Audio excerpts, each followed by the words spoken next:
Сәлем достар, бүгін өте дәмді алмамен светаевский пирог дайындаймыз.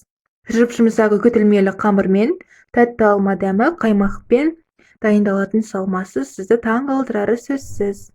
Пісіп шыққан соң нәзік кремді дәм балмұздақты есіме салады.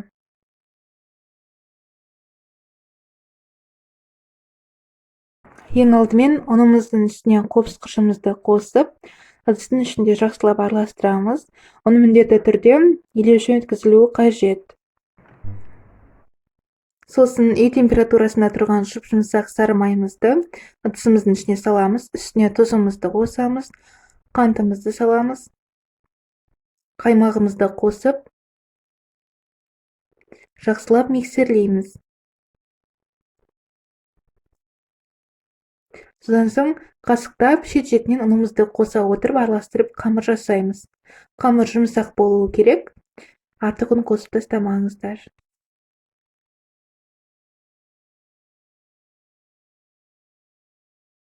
Мінекей, бізде осындай қамыр шықты. Енді қамырды салафанға ораймыз.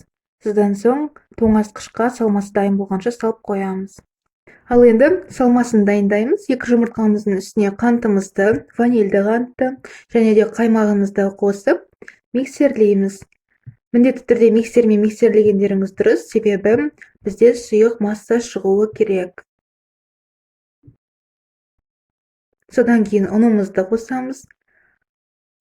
Жүгері крахмалын қосып, жақсылап араластырамыз. Бізде салма өте сұйықтау болады. Крахмалмен піскеннен кейін қоюланып кремге айналады. Енді қамырымызды алып, ыдысымызға жайып шығамыз. Кез келген ыдыста пісірсеңіздер болады. Жан-жағына шығарып, орысша айтқанда бортик жасаймыз. Пирогқа тәтті алма қосқандарыңыз дұрыс. Алманың қабығын аршып, майда қылып осылай турап аламыз. Содан кейін жаңағы жайып алған ыдысымызға бір талдап барлығын қойып шығамыз. Енді пирогымыздың үстіне жаңағы дайындап алған сұйық кремімізді барлық жеріне жеткізе отырып құйып шығамыз. Пирогды қызып тұрған пеште 180 градуста 1 сағат пісіреміз. Менікі дәл 1 сағатта пісті.